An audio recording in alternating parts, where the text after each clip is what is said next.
Hello, welcome to the Daily English News program on Azərbaycan Televiziya with the most important events of the day. I'm Gülər Hətamova.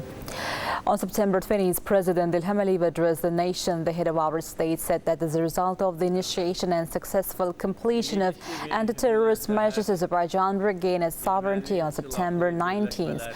Most of the army of the Armenian state illegally stationed on the territory of Azerbaijan and not withdrawn to this day, despite the obligations of the Armenian state, was completely destroyed.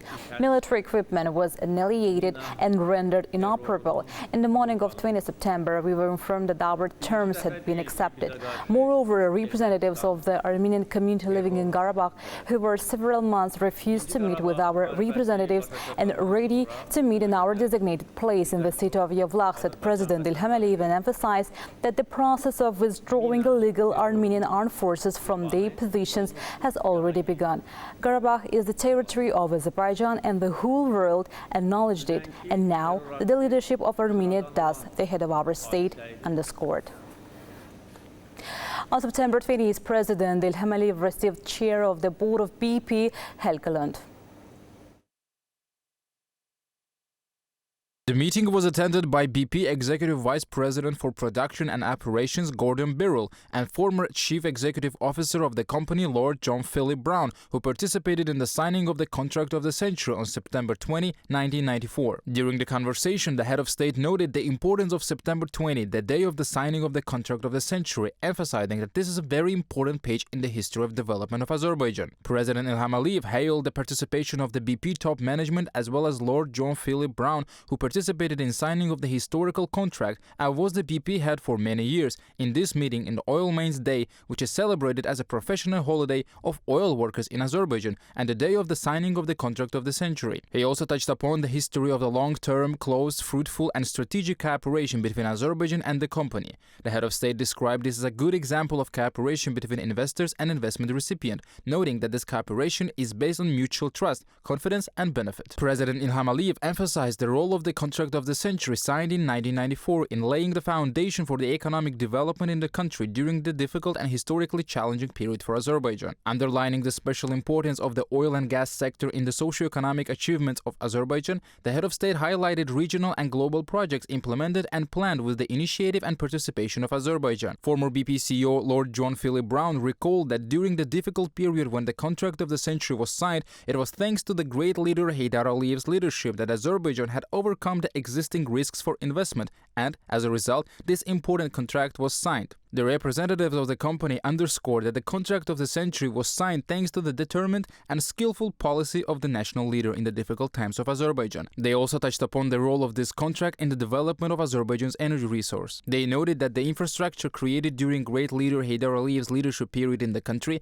made a great contribution to the development of oil and gas fields of Azerbaijan and provided for implementation of large-scale projects within short span of time. They also stressed that engineering, environmental protection and other standards introduced in the projects implemented in Azerbaijan are up to or even beyond the standards applied in other BP operations around the world. It came to fruition thanks to the rich human capital in the oil and gas sector in Azerbaijan. The BP delegation highlighted Azerbaijan as the country with the world's oldest oil and gas industry and touched upon Azerbaijan's strategic vision and cooperation with international energy companies to bring this industry in line with modern standards. During the conversation, BP companies' interest in future oil and gas and energy projects in Azerbaijan was underlined with discussions held on new investment opportunities. Given the global energy transition, the BP representatives reiterated the company's keen on cooperation with its partners in Azerbaijan, including SOCAR, in implementation of renewable energy projects. The meeting also saw discussions on the prospects for cooperation. Then, Lord John Philip Brown presented his memorable photograph with the great leader to the head of state. On September 20th, the units of the Armenian armed forces in Karabakh handed over all weapons and heavy equipment, withdrew from their battle positions and military outposts and were subjected to complete disarmament. The Defense Ministry of Azerbaijan held a briefing in this regard.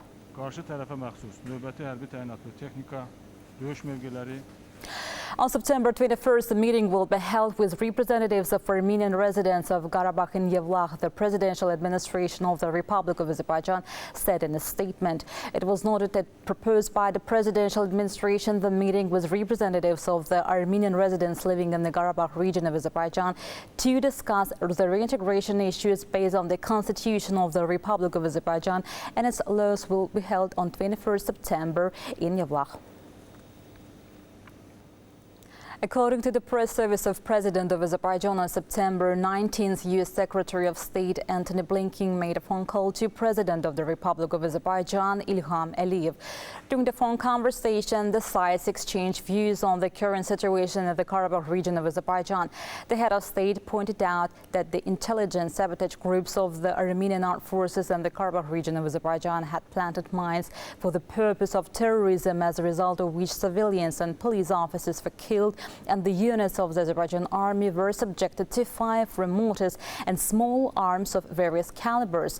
President Ilham Aliyev stressed that these actions, including the so-called presidential elections in the Qarabağ region of Azerbaijan on September 9, were a continuation of a deliberate provocations against the sovereignty of Azerbaijan by Armenia and the so-called separatist institution established and supported by it. The president of Azerbaijan said that in order to prevent such provocative and inciting actions, Azerbaijan had to launch local anti-terror measures in the region. The head of state emphasized that during the anti-terror measures, civilian population and infrastructure facilities are not being targeted. Only legitimate military targets are incapacitated. The head of state mentioned that representatives of the Armenian residents living in the Qarabağ region of Azerbaijan had been invited to a dialogue several times by the presidential administration of Azerbaijan to discuss reintegration issues, but they refused. However, they were invited to dialogue again when the local anti-terror measures continued. The head of our state said that anti-terror measures will be stopped if the weapon is laid down and disarmed. U.S. Secretary of State Antony Blinken expressed concern about the situation, called for a ceasefire, and said that the United States supports direct dialogue between Baku and representatives of the Armenian residents living in the Qarabağ region. The local anti-terror measures undertaken by Azerbaijan in Qarabağ show that our country will not make concessions in respect to its sovereignty and constitutional structure. The only way to live in this country is to live under the flag of Azerbaijan. No matter who you are, you have to comply with the laws of the country.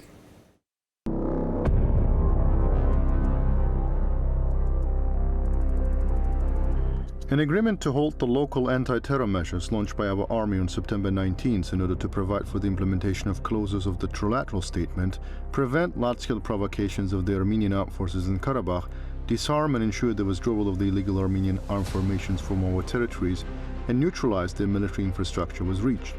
According to the agreement, the military formations of the Armenian armed forces and illegal Armenian armed detachments should stop resistance, withdraw from the battle positions and military posts, and should be fully disarmed. The detachment of the Armenian armed forces must leave the Azerbaijani territories, and the illegal Armenian formation must be disintegrated. In parallel, all weapons and ammunition and equipment must be handed over.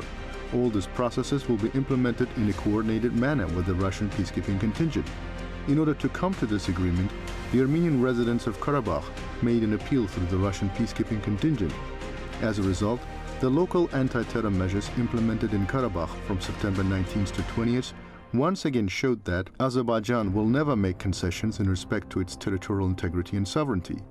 Azerbaijan pursues an independent policy and will not allow any external force to interfere in its internal affairs. Regardless of their identity, all the citizens living in the territory of Azerbaijan must comply and obey the laws of the country.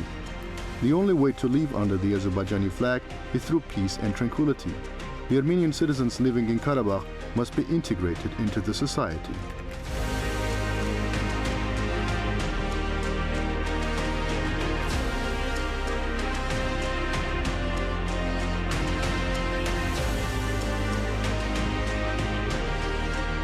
As it is seen, after 30 years, Azerbaijan puts an end to the separatism and eradicates Armenian terrorism by implementing comprehensive measures with its own power and efforts. Our state eliminates the threats directed against our constitutional structure and security of our citizens and neutralizes illegal Armenian armed detachments. Azerbaijan disarms the military personnel of the Armenian armed forces who are still in the region. With this, it creates another chance for the Armenian citizens in Karabakh, who became the hostage of the Armenian military junta, to integrate into Azerbaijani society. Finally, they come to an understanding that the only way for survival is to agree to the terms put forward by Azerbaijan, and for that they will send their representatives to Yevlakh.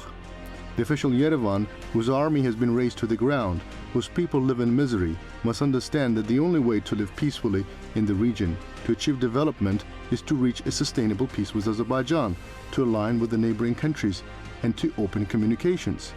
The arms extended to help the Pashinyan regime, which cannot pursue an independent policy, cannot reach Yerevan. Professor at the U.S. Naval School and foreign policy expert Brenda Schaffer commented on the inconsistent position of the American media and think tanks towards various geopolitical conflicts in the post-Soviet space. In her social network account, she wrote that when Ukraine fights for the withdrawal of Russian troops from its territory, the media reaction is glory to Ukraine. During the similar conflict in Georgia, forward Georgia. However, when it comes to the conflict between Azerbaijan and Armenia, where Azerbaijan seeks to ensure the withdrawal of 10,000 Armenian troops from its territory, the reaction becomes different. Azerbaijan must be stopped. Noting that all this is double standards, Schaffer once again emphasized that Karabakh is the territory of Azerbaijan. You can get in touch with us by contacting AzTV hotline number 051-511-1956, through which you can report events you encounter as well as share your suggestions and remarks. You can also contact us via our WhatsApp and Telegram accounts. That was all for today. Thank you for being with us. Goodbye.